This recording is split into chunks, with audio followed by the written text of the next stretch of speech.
Hello, welcome to this episode of Pluralsight Spotlight. I'm your host, Adam Gunn. If you're new to the series, let me set the table for you. Our Spotlight series is a chance to meet some of the incredible people that differentiate the Pluralsight platform.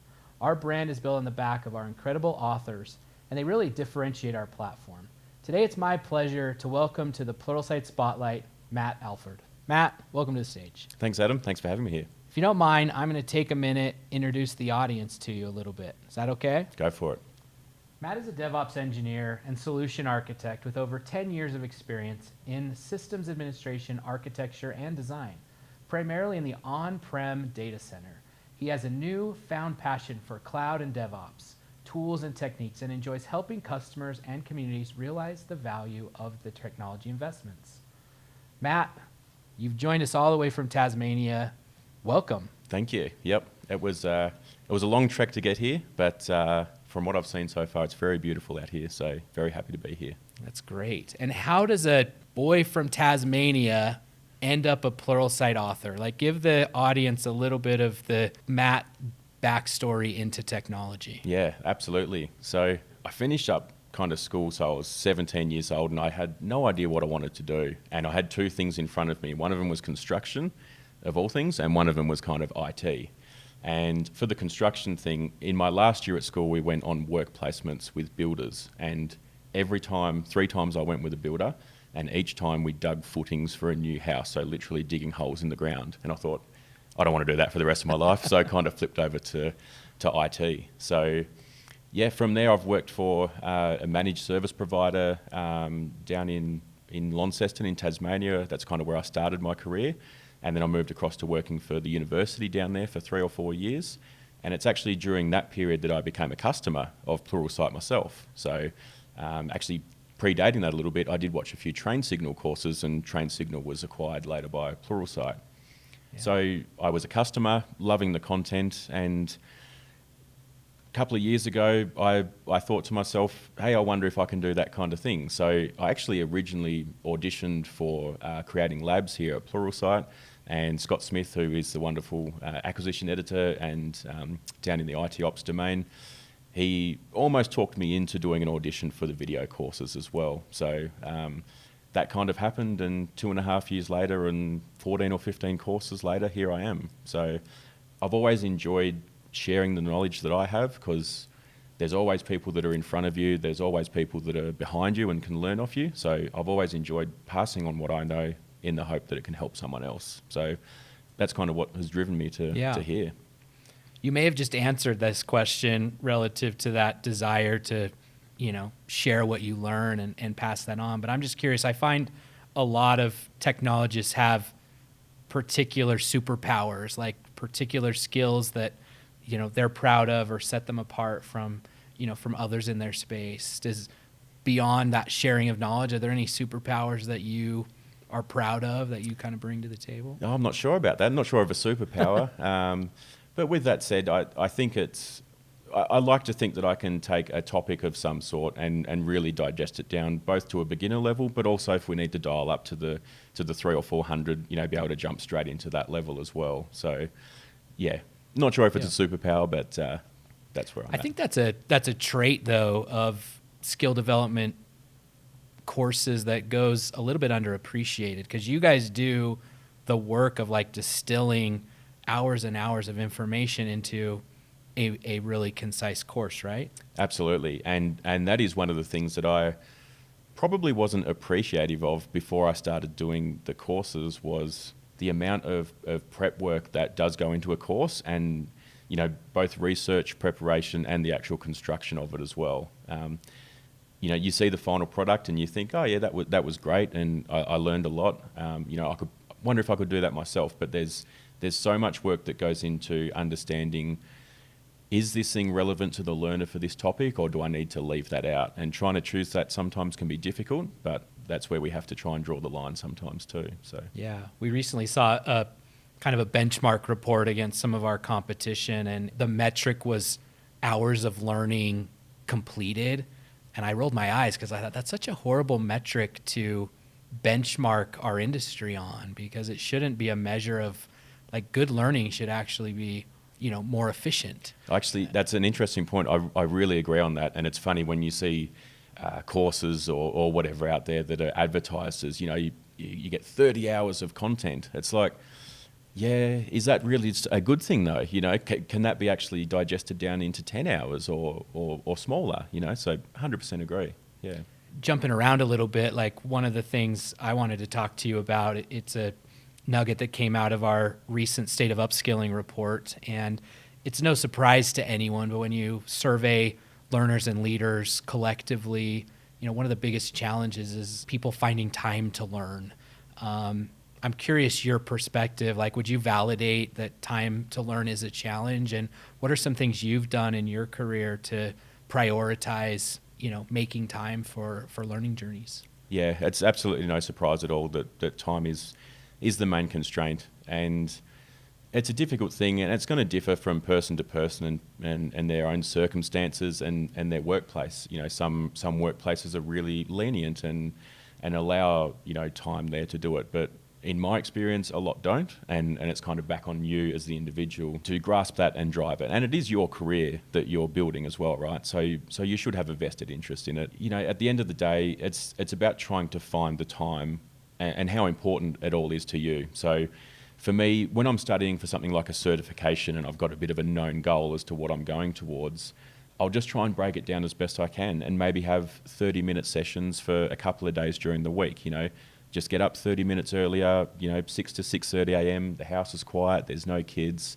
And it doesn't sound like a lot, but you do that 2 or 3 times a week and you'll start to build up that momentum. And you'll start to get on a bit of a chain where you won't want to break the chain either. So Yeah. you keep doing it and you work towards your goal. And I think that's where it can be a bit confronting for learners when they come in and look at a course or a path or whatever, and it's like 20 hours and they're like, wow, where am I going to find the time to get through this? But I think it's about breaking it down just into tolerable chunks and chipping away at it. Well, not only that, you build a habit, right? Like I never thought in a million years I'd ride a Peloton every day, but I've found if I just make that time commitment every morning, pretty soon it becomes a habit and your life isn't the same without that time. And Yep. I think learning can be, it can be similarly applied to learning. Yeah, exactly. Yep.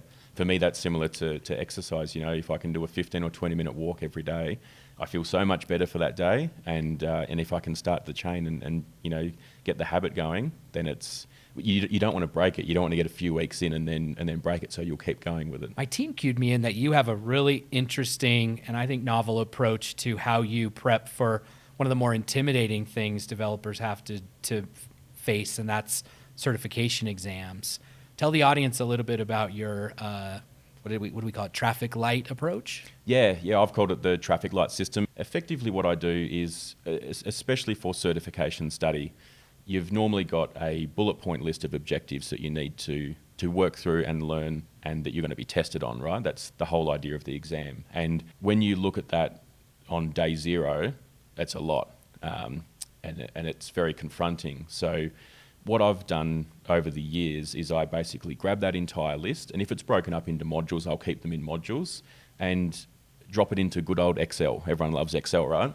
So once I've gotten it in Excel and each objective is on its own line, I will then on the right-hand side create a red, yellow, green system, so the traffic light system, and I will colour every cell red to start with. And basically what it means to me is red is I've got no idea what this objective is. I don't even know what product it is or what service it is or what feature it is, and I really need to skill up on it. Green, on the other hand, is I'm extremely comfortable with that topic and could probably answer, most questions, or if not all questions that get thrown at me, to do with that topic. So as you chip away, coming back to the 30 minutes every couple of days, maybe it's one of those objectives that you can pick on for that day.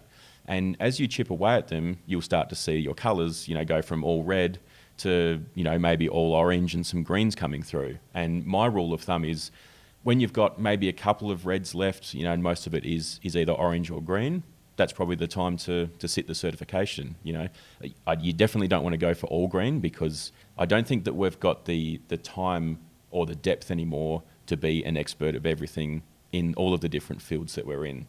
So definitely don't wait for all green. I'd say if you're all orange, that's the time to go.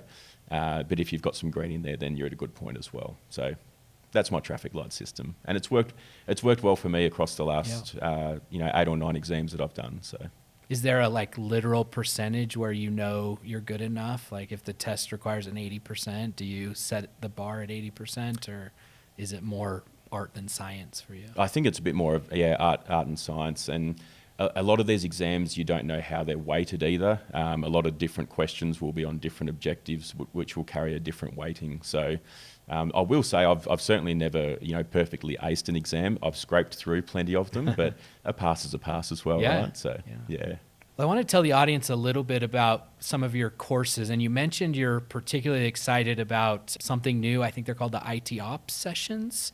Tell the audience about them and why you're excited and what differentiates absolutely. them. Yeah, so traditional courses here at Pluralsight, I think I've done 13 or 14 of them now. Are fantastic because they give you the opportunity as an author to go into the areas that you need to get that objective taught, and as a learner they're really good because you're able to see what you're going to learn if you follow along with that course. With that said, you usually do have several hours of investment up front to learn that thing. So the ITOps sessions are new here at Pluralsight. They started late in 2022 and they're carrying throughout 2023. And the idea of the session itself is just to be a 30 to 60 minute, snapshot of a particular topic. And the easiest way to probably think about it is more of a conference style thing. So from an author perspective, it's a little bit more casual, a little bit more laid back, and just taking the learner through this one topic that we're going to dive into and just spend the time on that.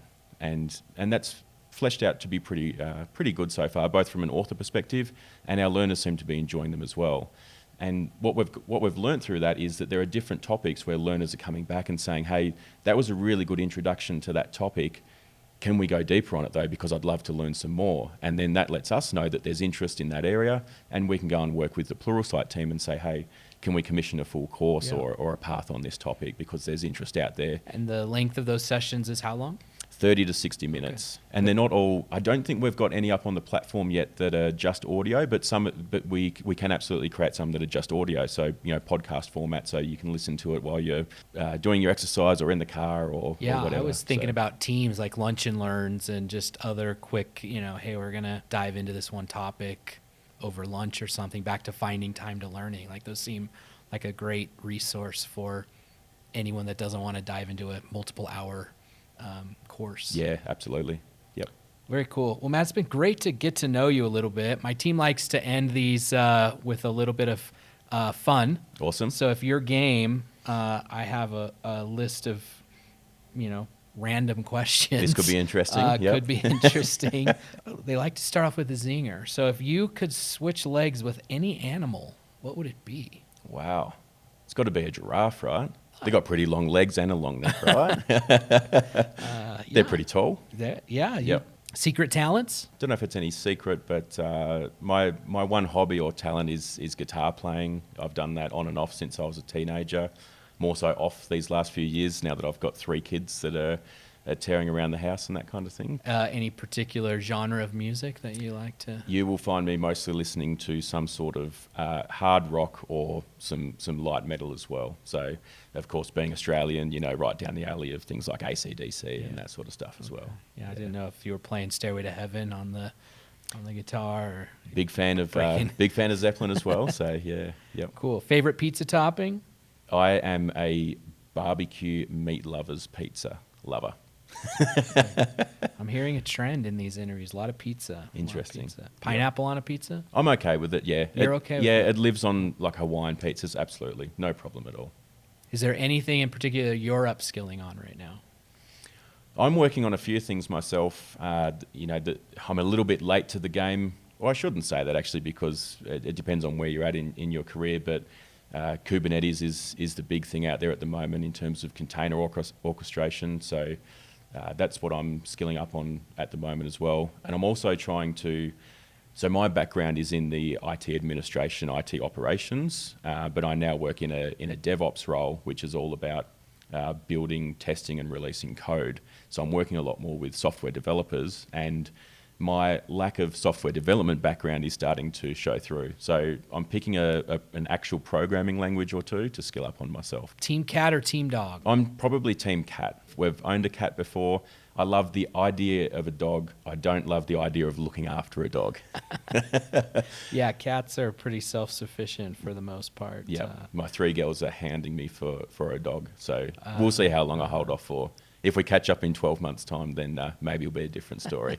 And finally, if you could pick your dream vacation location, where would you go?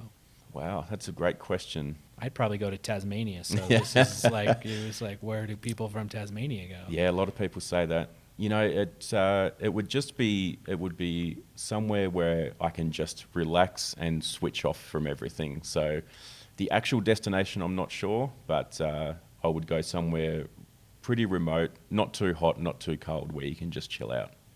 By a pool. I'm not a beach person at all, so. And I hear you're going to try your hand at skiing this week, isn't it? I am, yeah, for better or worse. So, you know, hopefully I come down the mountain okay. But, yeah, I've never done it before.